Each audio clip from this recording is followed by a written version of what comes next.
خرس‌های گریزلی نوعی از خرس‌های قهوه‌ای هستند که بومی آمریکای شمالی به خصوص آلاسکا و کانادا هستند. برخلاف باور عمومی، اونا فقط یکی از چندین زیرگونه خرس‌های قهوه‌ای هستند که میشه از خرس‌های سیاه تشخیص داده بشن. خرس‌های گریزلی قلمرو وسیعی دارند. اونا برای بقا به فضای زیادی نیاز دارن. اونا همه چیز خوار هستن و در رأس زنجیره غذایی قرار دارن. اونا در زمستان به خواب زمستانی میرن. خوشبختانه این خرس‌ها در فهرست قرمز IUCN به عنوان کمترین نگرانی طبقه بندی شدن و هنوز در معرض خطر انقراض نیستند. در حال حاضر حدود 60,000 خرس گریزلی وحشی در آمریکای شمالی وجود داره. خرس گریزلی یک حیوان درشت اندام با شونه‌های قوزدار و پیشونی برجسته هستش که بهش یه هیکل تقریباً فرو رفته میده. خرس‌های گریزلی بالغ میتونن حدود 2.5 متر طول و تا حدود 400 کیلوگرم وزن داشته باشن. اونا خیلی چابک هستن و میتونن با سرعتی تا 56 کیلومتر بر ساعت در مسافت‌های کوتاه بدون. بینایی اونا ضعیفه و دیده شده که بدون هشدار به انسان‌ها حمله میکنن. ماده هایی که بچه دارن پرخاشگرترین هستن. حالا ببینیم چه حیواناتی میتونن این هیولا رو شکست بدن. شماره 6 گاومیش کوهاندار آمریکایی. گاومیش کوهاندار آمریکایی بزرگترین حیوان در آمریکای شمالیه. ارتفاع اونا به بیش از 1.8 متر میرسه و وزنشون بین 459 تا 988 کیلوگرم متغیره. اونا ساختار بدنی بزرگ، عضلات قوی و سم‌هایی دارن که میتونن باهاشون لگد بزنن. همینطور یه سر بزرگ با شاخهایی که میتونن چیزی رو زیر بگیرن یا بهشون ضربه بزنن. اونا میتونن خیلی سریع بدون. طبق یه گزارش اونا میتونن سرعتشون رو تا حدود 64 کیلومتر بر ساعت برسونن. به خاطر این ویژگی ها اونا میتونن به راحتی نسبت به هر گونه خرسی برتری پیدا کنن. حتی باعث فرار شکارچی همه چیز خوار بشن. معمولاً خرس‌ها، بچه‌ها، جوون‌ها و گاومیش‌های کوهاندار ضعیف و بیمار رو شکار میکنن. اگه سعی کنن به بزرگسال‌ها حمله کنن ممکنه خیلی جدی آسیب ببینن. اما در حالی که یک گاومیش کوهاندار ممکنه بتونه به یه خرس گریزلی آسیب جدی بزنه، بازم شانس کمی وجود داره که این گیاهخوارا بتونن ضربه نهایی رو به خرس وارد کنن. شماره 5 موس. موس‌ها بلندترین حیوانات آمریکای شمالی هستند. ارتفاع اونا به 2.1 متر میرسه و وزنشون بین 380 تا 700 کیلوگرم هستش. اونا 2 شاخ بزرگ و ضخیم دارن که اغلب ازشون برای جنگ با موس‌های دیگه در فصل جفتگیری یا دفاع از قلمروشون استفاده میکنن. همچنین عضلات بزرگی دارن که بهشون قدرت زیاد برای جنگ با موس‌های دیگه یا دفاع از خودشون میده. ساختار ضخیم بدنشون باعث میشه که برای شکارچی‌ها سخت‌تر باشه که اونا رو شکار کنن.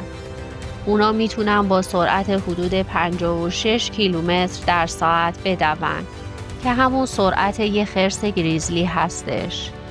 یه موس میتونه از یک جا رد بشه و هیچ خرسی جرأت نکنه باهاش درگیر بشه. با اینکه برای خرس نبرد ناامید کننده ای نیست.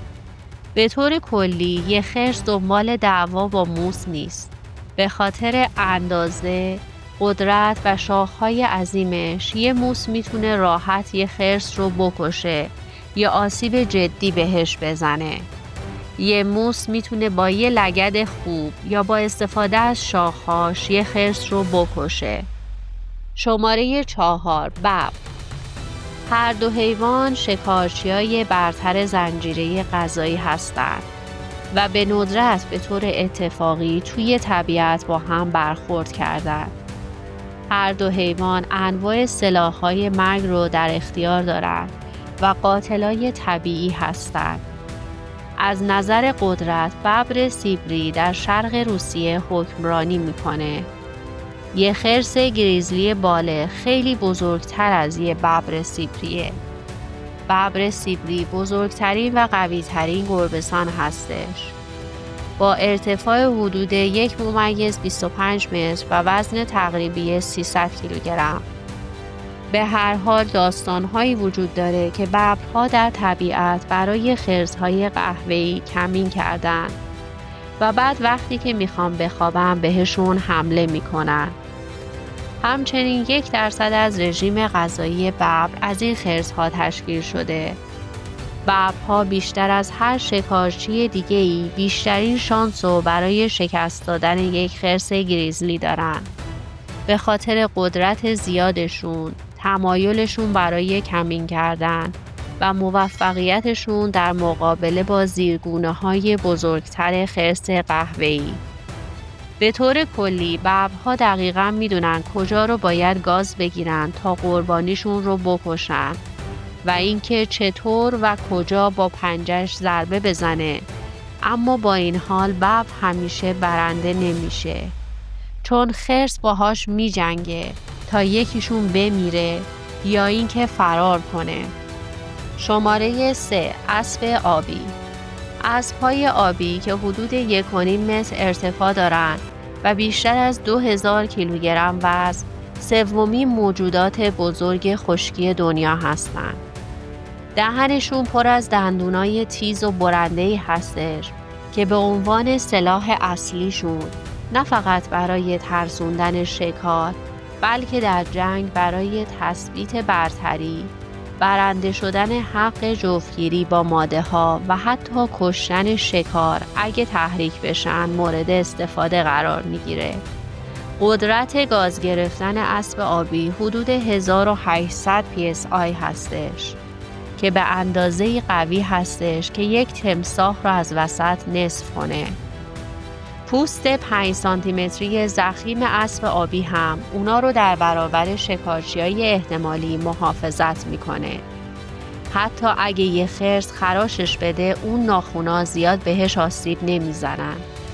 پس با توجه به این ویژگی‌ها یه اسب آبی برای همه گونه‌های خرس‌های موجود شکست ناپذیره. برای ترسوندن خرس یا گاز گرفتن مرگبارش، اسب آبی فقط لازمه دهنش رو باز کنه و دنبال حیوان بدوه. اگه با هم درگیر بشن اسب آبی بدون شک برنده میشه. شماره 2. کرگدن. کرگدن سفید یه رقیب دیگه هستش که خرس قهوه‌ای نمیتونه در مقابلش پیروز بشه. یک کرگدن سفید وزنی حدود 2300 کیلوگرم داره که این باعث میشه خیلی بزرگتر از یه خرس باشه. اون یه شاخ خیلی بزرگ داره. حتی اگه گاهی اوقات شاخش تیز نباشه یا به هر دلیلی اصلا شاخ نداشته باشه، باز هم میتونه به یه خرس آسیب جدی وارد کنه. یه کرگدن در نبرد با یه خرس برنده میشه. خرس‌های گریزلی حیوانات سخت‌جونی هستند. همچنین خیلی پرخاشگرتر از یک کرگدن هستند. اما در نبرد تن به تن کرگدن میفهمه که خرس گریزلی یه تهدیده که باید حذف یا ترسونده بشه. این حیوان با همه زوری که داره مقابله میکنه. کرگدن‌ها حس بینایی خوبی ندارن، پس ممکنه که خرس گریزلی نزدیک بشه و کرگدن متوجه نشه و برای اینکه بتونه با سرعت حمله کنه دیر بشه. خرس گریزلی به این راحتی نمیتونه آسیب کافی به کرگدن وارد کنه تا اونو شکست بده. اما این حرفو نمیشه در مورد کرگدن زد. شماره 1. فیل‌های آفریقایی بزرگترین حیوانات خشکی دنیا هستند. با ارتفاع حدود 3.2 متر و وزن 6000 کیلوگرم. موجودات بزرگی مثل اسب‌های آبی و کرگدن‌ها که قطعاً سنگین‌تر از خرس‌ها هستند، میتونن توسط فیل‌ها هل داده بشن یا زمین بخورن.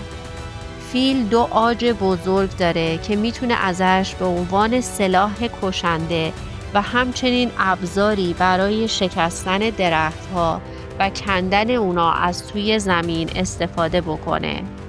فیل‌ها پوستی به ضخامت 2.5 سانتیمتر دارن که به اونا محافظت در برابر شکارچی‌ها رو میده. حتی اگه به ضخیمی پوست کرگدن یا اسب آبی نباشه. خرس هیچ شانسی نداره. فیل‌ها میتونن با خرطومشون مثل یه دست اشیا رو جابجا کنن.